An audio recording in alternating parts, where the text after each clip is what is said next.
মধ্যযুগের এক নির্জন মঠ, চারিদিকে মোমবাতির কাপা আলো, আর সেই আলোয় বসে আছেন এক সন্ন্যাসী।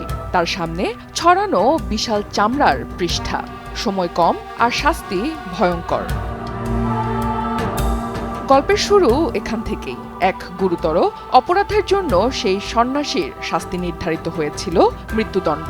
শেষ চেষ্টা হিসেবে সন্ন্যাসী এমন একটি বই লেখার কথা বলেন যেখানে থাকবে পৃথিবীর সব জ্ঞান, আর তা লিখবেন এক রাতেই।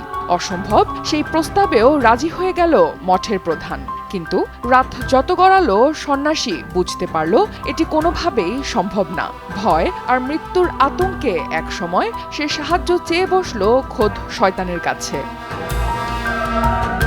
কথিত আছে, কাজটি সম্পন্ন করার জন্য সন্ন্যাসী নিজের আত্মার বিনিময়ে বইটি সম্পন্ন করার প্রস্তাব দেন শয়তানকে। সেই রাতেই শয়তান এসে বইটি লেখা শেষ করে দেয়, আর এই বইটিকেই বিশ্ব চেনে ডেভিলস বাইবেল নামে। তবে বইটির আসল নাম কোডেক্স গিগাস। কিন্তু প্রশ্ন, কিভাবে এটি ডেভিলস বাইবেল নামে পরিচিতি পেল, আর কি আছে এই বইতে?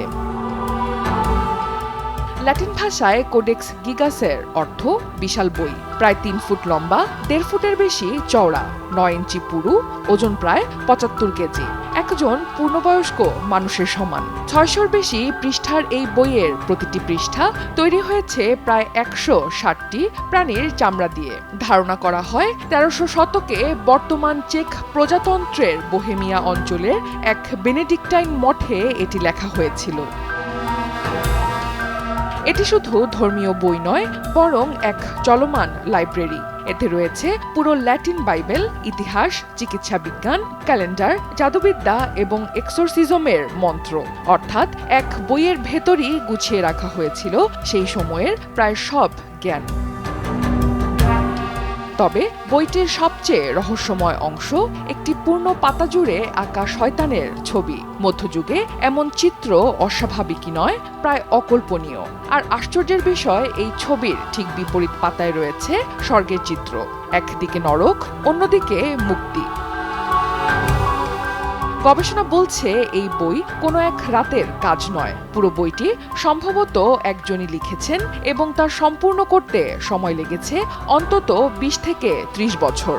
সবচেয়ে অবাক করা বিষয়, শুরু থেকে শেষ পর্যন্ত হাতের লেখা একদম একই রকম।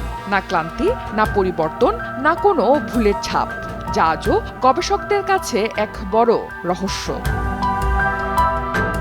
এই বইয়ের যাত্রাপথ কম নাটকীয় নয়। ১৫৯৪ সালে রুডলফ II এটি নিজের সংগ্রহে নেন।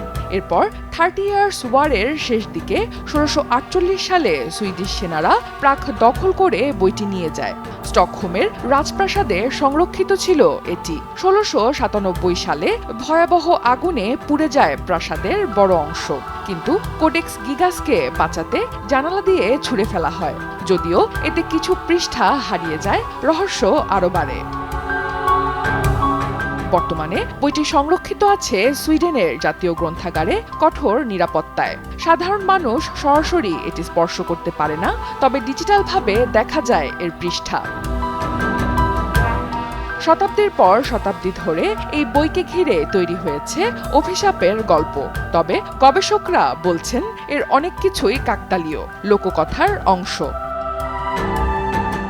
তবুও প্রশ্নগুলো রয়ে গেছে, কিভাবে একজন মানুষ এত বিশাল বই লিখলেন? কিভাবেই বা পুরো বই জুড়ে একই হাতের লেখা?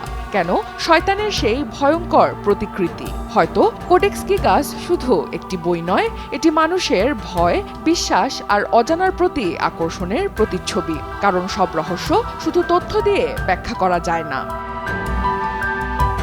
অনন্যা দাস, সময় সংবাদ।